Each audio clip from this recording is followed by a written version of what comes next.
दोस्तों, स्वागत है हमारे एक नए ब्लॉग में। आप देख रहे होंगे इस समय हमारे सामने लखनऊ के डीएम सूर्यपाल गंगवार और चिरंजीवी सर बैठे हुए हैं। उसके बगल कुमार अभिषेक, आज तक के चीफ एडिटर लखनऊ के। तो इस समय लखनऊ में साहित्य सम्मेलन चल रहा है, तो उसमें कुछ शायराना अंदाज में लखनऊ के डीएम ने गाना गाया। उसको पूरा मैंने वीडियो में दिखाया है। वीडियो अगर अच्छा लगेगा तो शेयर जरूर करिएगा। तो चलते हैं, वीडियो शुरू करते हैं। करता हूँ कुछ मुक्तक के साथ मैं चाहूंगा कि आप इसको शुरू करिए ताकि आपकी जो रचना है वो हमारे दर्शकों तक पहुंच सके। सबसे पहले एक छड़िका से शुरू करता हूं। हम लोग दीवारें बनाते हैं, दीवारें हमको सुरक्षा का एहसास भी देती हैं और हमको क्या पता रिश्ते पुराने झांक ना चाहें कभी, क्या पता रिश्ते पुराने झांक ना चाहें कभी, ये समझकर कुछ दरारें छोड़ दो दीवार में, ये समझकर कुछ दरारें छोड़ दो दीवार में।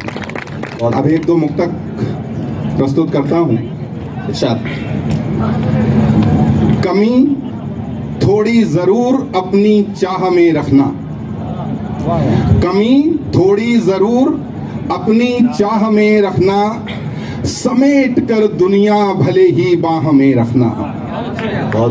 कमी थोड़ी जरूर अपनी चाह में रखना, समेट कर दुनिया भले ही बाह में रखना, और परवाज खत्म करके तुम्हें लौटना भी है, परवाज खत्म करके तुम्हें लौटना भी है। परिंदों कोई टहनी निगाह में रखना, परिंदों कोई टहनी निगाह में रखना। और एक और मुक्तक,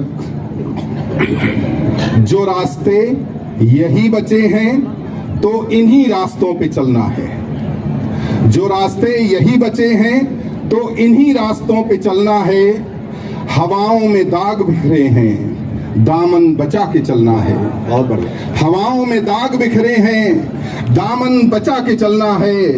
एक फकीर ने ये कहकर मुझे चलना सिखा दिया, एक फकीर ने ये कहकर मुझे चलना सिखा दिया। कीचड़ से जब गुजरना है उंगली दबा के चलना है, कीचड़ से जब गुजरना है उंगली दबा के चलना है। अब मैं एक गजल के दो चार मिसरे पेश करूं अगर इजाजत हो। ख्वाब हम सब लोग देखते हैं, कुछ ख्वाब ऐसे होते हैं जो पूरे हो जाते हैं, कुछ ख्वाब ऐसे होते हैं जो टूट जाते हैं, लेकिन कुछ ख्वाब ऐसे भी होते हैं जो ना पूरे होते हैं ना टूटते हैं, वो हमारे साथ साथ चलते हैं, हमारे साथ साथ ही बूढ़े हो जाते हैं।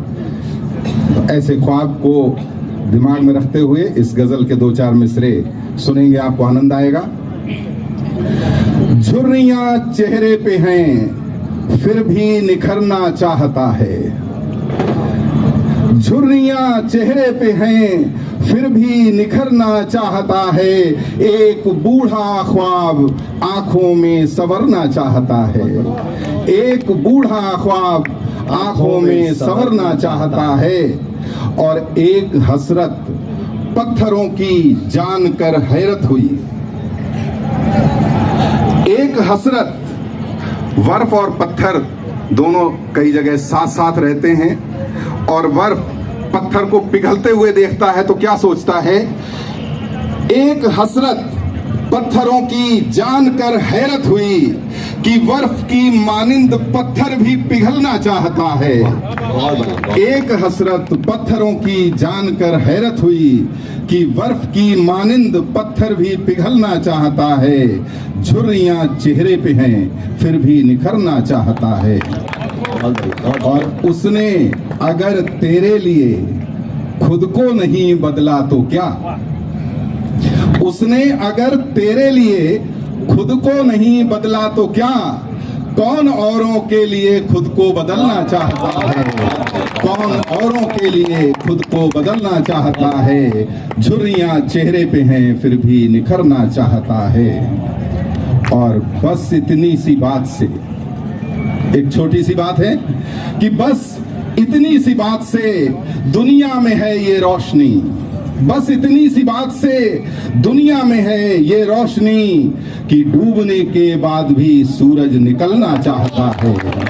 बस इतनी सी बात से दुनिया में है ये रोशनी कि डूबने के बाद भी सूरज निकलना चाहता है। झुर्रियां चेहरे पे हैं फिर भी निखरना चाहता है। सर झुका कर जाएंगी निडर हो तूफान में, एक बार जलकर देखना संघर्ष की चर्चाओं का एक नाम बनकर देखना, और अजनबी से शहर की पहचान बनकर देखना।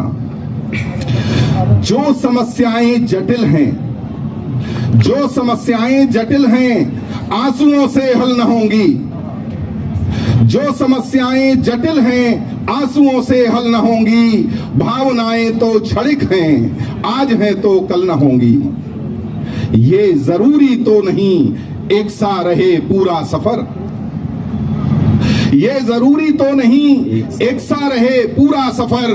कांटे मिले तो फिर पथिक कांटों पे चलकर देखना, संघर्ष की चर्चाओं का एक नाम बनकर देखना, अजनबी से शहर की पहचान बनकर देखना। पतझड़ों के मौसमों में पत्तियां गिर जाएंगी, पतझड़ों के मौसमों में पत्तियां गिर जाएंगी।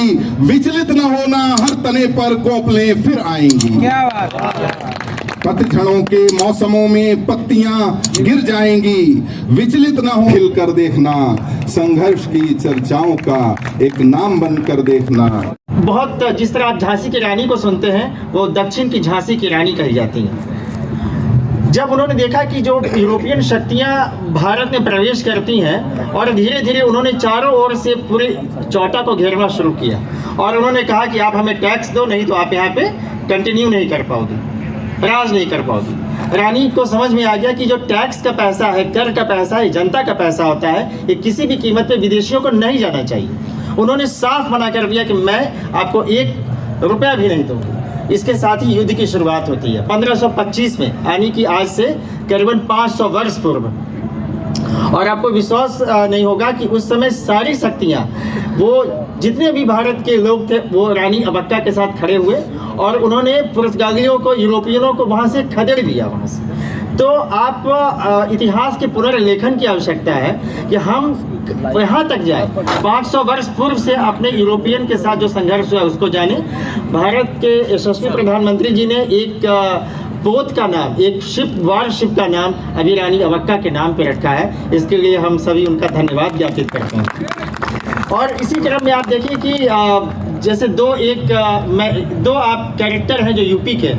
आप बहुत सारे लोगों ने महात्मा जी का नाम सुना होगा, टैगोर का नाम सुना होगा, बहुत सारे लोगों का, लेकिन कितने लोग अजीजन बाई के बारे में जानते हैं, कितने लोग मैना देवी के बारे में जानते हैं। मैं 2 मिनट में मैना देवी के बारे में बताना चाहूँगा। मैना देवी नाना साहब की बेटी थी और मात्र 13 बरस की थी। 13 बरस की अवस्था बहुत छोटी सी अवस्था होती है, लेकिन आप सोचिए कि मैना देवी ने 13 बरस की अवस्था में, जब नाना साहब को अटैक करना था और उनको एक टैक्टिकल रिट्रीट के तहत उनको ये दिखाना था कि मैंने ये जो फोर्ट है, किला है, उसको त्याग दिया है, और जैसे ही वो पहुंचते वो अटैक होता उसके।